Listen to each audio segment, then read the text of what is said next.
बिल्कुल, इस चुनाव में एनडीए गठबंधन चारों सीट जीतेगी। ये 3 सीट तो इंडी गठबंधन के साथ था और वहाँ जो विधायक थे, वहाँ से जो चुने हुए प्रतिनिधि थे, उन्होंने तो कुछ काम किया ही नहीं। जहाँ जाते हैं वहाँ एनडीए एनडीए जनता की मांग है। इस लड़ाई में जन स्वराज कहीं है ही नहीं, वोट कटवा होंगे। देखिए, बिहार के 4 सीटों पर उपचुनाव होने हैं और तिथियों की घोषणा हो गई है। ऐसे में इसको लेकर प्रचार प्रसार लगातार जारी है। तमाम अनेक दलों के द्वारा प्रचार प्रसार किया जा रहा है अपने अपने उम्मीदवारों को लेकर।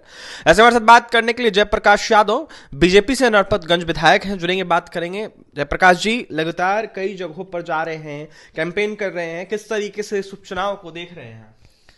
बिल्कुल, इस चुनाव में एनडीए गठबंधन चारों सीट जीतेगी और उसके पहले तो ये 3 सीट तो इंडी गठबंधन के साथ था और वहाँ जो विधायक थे, वहाँ से जो चुने हुए प्रतिनिधि थे, उन्होंने तो कुछ काम किया ही नहीं, जो ऐसा लोगों का वहाँ कहना है।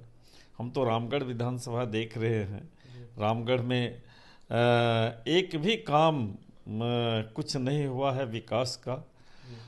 तो निश्चित रूप से हम तो जहाँ जाते हैं वहाँ एनडीए एनडीए जनता की मांग है और जनता का रुझान भी एनडीए का ही है। प्रशांत किशोर ने भी चुनावी मैदान में अपना उम्मीदवार उतार दिया है। जनसुराज यह दावा कर रहा है कि हम ही जीतेंगे। तो ऐसे में इस लड़ाई में जनसुराज को किस तरह देखते हैं जयप्रकाश यादव? इस लड़ाई में जन स्वराज कहीं है ही नहीं। यहाँ तो केवल एनडी गठबंधन की चर्चा है और विपक्ष इंडी का जी। तो यहाँ बीच में तो ये कहीं है ही नहीं जी। ये तो वोट कटवा होंगे जी। और कहीं से भी 2-4 हजार वोट मिल जाए तो यही बहुत बड़ी बात होगी। तो कहते हैं सरकार में आएंगे तो शराब चालू कर देंगे। यही सोच तो है। जी। जो शराब पीते हैं वही तो चालू कराना चाहते हैं। जी। तो इसी तरह से अगर ये नशेड़ी बनाना चाहते हैं और बिहार की जनता अगर नशेड़ी बनना चाहती है तभी तो इनको वोट देंगे। बिल्कुल।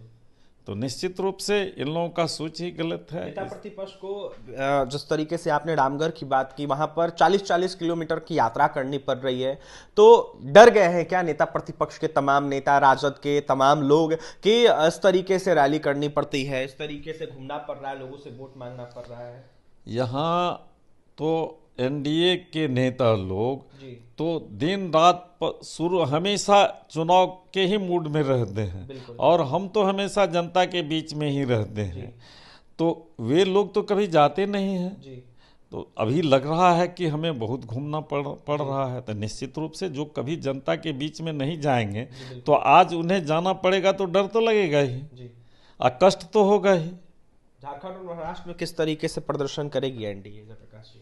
निश्चित रूप से झारखंड में भी अव्वल दर्जा का प्रदर्शन मेरा रहेगा और वहाँ सरकार बनेगी। झामुमो और राजद के साथ साथ तमाम अनेक जो गठबंधन में विपक्ष में लोग खड़े हैं, उनके द्वारा यह कहा जा रहा है कि हेमंत सोरेन सरकार ने काफी ज्यादा विकास किया है, कई तरह की योजनाओं का लाभ दिया है। तेजस्वी यादव के साथ साथ और भी कई नेता यह कह रहे हैं कि इस बार फिर से एक बार महागठबंधन इंडिया अलायंस झारखंड में। बिल्कुल, झारखंड में तो वे लोग परिवारवादी पार्टी हैं, अपना परिवार का विकास किए हैं।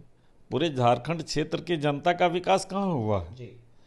तो जो अपना विकास करेंगे तो उनको जनता तो नकार चुकी है। देखिए, उनको जनता नकार चुकी है जो अपने परिवार का विकास करते हैं। जयप्रकाश यादव बीजेपी से नरपतगंज विधायक थे, यह दावा कर रहे थे कि बिहार के चारों सीट इस बार एनडीए के खाते में। एनडीए के तमाम अनेक नेता जिस तरीके से कैंपेन कर रहे हैं, इसको देखते हुए तमाम जनता के मन में बस एनडीए एनडीए एनडीए ही जो है कहीं ना कहीं बसा हुआ है और इस बार एनडीए चारों सीट जीत रही है। यह दावा जो है जयप्रकाश यादव का है। जयप्रकाश यादव ने नेता प्रतिपक्ष के साथ साथ तमाम अनेक नेताओं पर जो कि विपक्ष में है निशाना साधा है। तो वहीं क्या कुछ कहे हैं आपने सुना है। प्रशांत किशोर को लेकर यह साफ कहते हुए नजर आ रहे थे जयप्रकाश यादव कि जिस तरीके से प्रशांत किशोर शराब खोलने की बातें कर रहे हैं, ऐसे में जो नशेड़ी बनना चाहते हैं वो उनको वोट करेंगे। अगर किसी को विकास चाहिए तो वो एनडीए को वोट करेंगे। फिलहाल और भी तमाम खबरों के लिए बने रहे हमारे साथ। बहुत बहुत धन्यवाद।